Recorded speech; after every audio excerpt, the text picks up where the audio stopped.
Good morning, Leyden, and welcome back to another Eagle Update. I'm Eric. And I'm Adam. Today we'll be going over high school couples, their new schedule, and your weekly sports update.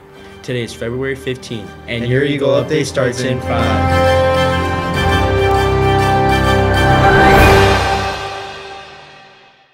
With Valentine's Day yesterday, we looked back at what teachers and staff members have to say about couples. Here's Victoria on the update. Not all high school relationships end poorly. Study shows that high school sweethearts that wait until at least the age of 25 to get married have a 10-year success rate of 78%, but less than 2% of all marriages are actually high school sweethearts. Here are Leyden's staff and students on their opinions. You know, today I was walking to take a setup upstairs, and it was cute, the little couples holding hands and little kiss. I don't think the PDA is good. I don't want to see any of that. I've had to break that up a few times. Yep, I agree with her. But I think the holding hands, that's part of high school. That's part of having crushes. You know, that dating is kind of a healthy and sometimes unavoidable thing. That's how you kind of practice for serious dating when you get older. You know, I'm old-fashioned. I think, especially with my daughter, 10th grade, 11th grade. My daughter first boyfriend was in, 11th grade, so.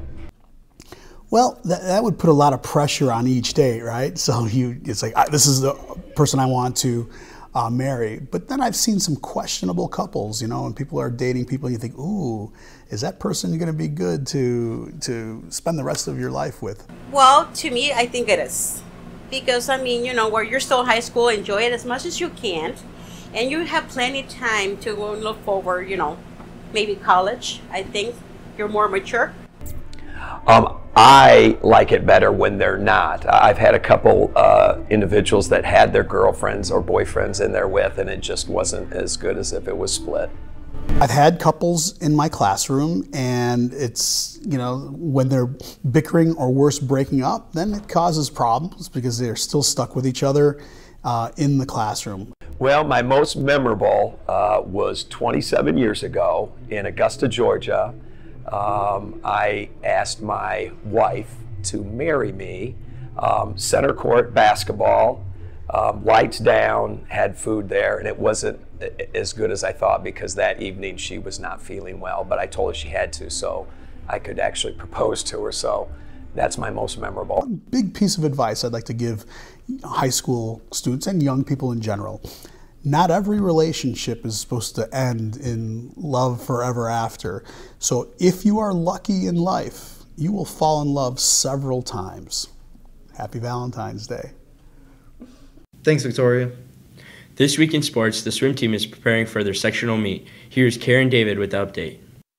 As the end of the swim season for the boys approaches, they have to get ready for one more final event: sectionals. For many swimmers, sectional is their last chance to gain their best times. Here's Coach Cook. My expectation is that everyone hits a personal best time. We've done it in the past where, you know, every swim was the best time, and that's what I would like. But I want at least everyone to hit at least one personal best. I've been sleeping a lot. I've been doing core. I've been drinking a lot of water. I've been more focused in my races. This year, many of the sectional competitors are younger faces. They are Simon and David, who are competing in 100 freestyle and 100 breaststroke. Well, what we do is it's called tapering, and like you just basically, we start off doing more laps, and then it basically goes down and down and down. Mentally, it's kind of hard because you have the stress of schoolwork, and then you also have to do your homework, and then you also have to worry about your sport. And then physically, it's hard because, I mean, you're training, you're swimming in the water, it's basically holding your breath, and it isn't easy. I'm very confident. Our team season hasn't been the best, but I'm confident in our individual times that we will all get a personal best. I feel nervous because this is my first sectional meet, so I don't know like what's expected of me or what I'm supposed to do. I'm just gonna take it like a normal meet and try my best. I feel pretty confident, you know. This is what's kind of been building up my whole entire life, you know. I've been trying really hard to do as much strokes as possible, as better times each time. I think that, like, generally speaking, I think this is going to be such a really important moment in my life, like a huge milestone that I'm breaking. Good luck to all the swimmers, young and old. This is Karen David with your update. Thanks for the update and good luck to the boys. With new things coming to Leyden, a big change students are hoping for is a late start. Here's Brian with further details. With the construction of a new cafeteria, it brought up the possibility of a schedule change. One of the changes gets rid of the split lunch periods that causes some students to have lunch in between their classes. Another change the school had a chance to do was to make the schedule with a late start. Here we caught up with Dr. Polyak to find out what they had decided. When we were developing the new schedule, we looked at a lot of the research out there about school start times in adolescence. And so we actually looked at the research. We talked to some other school districts that had made that change. Recently, District 214 has decided to try a 2-year pilot program that has a late start, moving their start time from 7:30 to 8:15. Though this causes schools to move back their ending time, this change could cause benefit to students as they will be better rested and more energized. Yeah, when I heard about District 214 and a number of other school districts that were looking at changing their calendars, certainly understand the reasoning behind that. We just decided that it wouldn't work for us because of the unique ways that Leyden operates. Ultimately, we left it where it is because Leyden has some unique qualities to it, one of which is the way we do our athletics.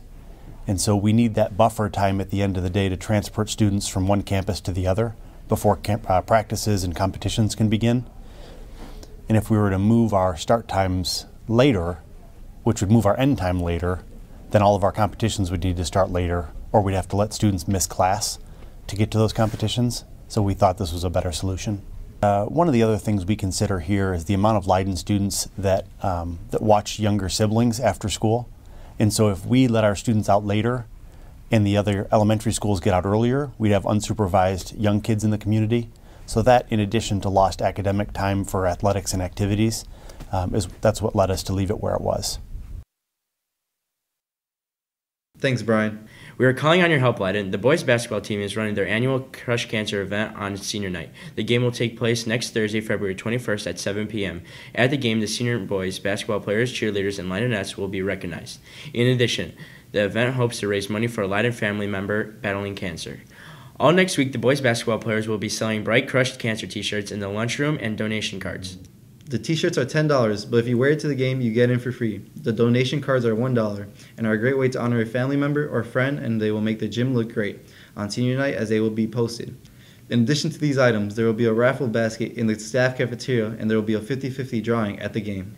All of the money raised will go to Crush Cancer Fund to help pay medical costs in the fight against cancer. Please come out to the game and help cheer us on to beat Chicago Foreman and help with a great cause. Leyden over time has demonstrated that we are more than a school. We're a community that is not hesitant to help anyone in time of need.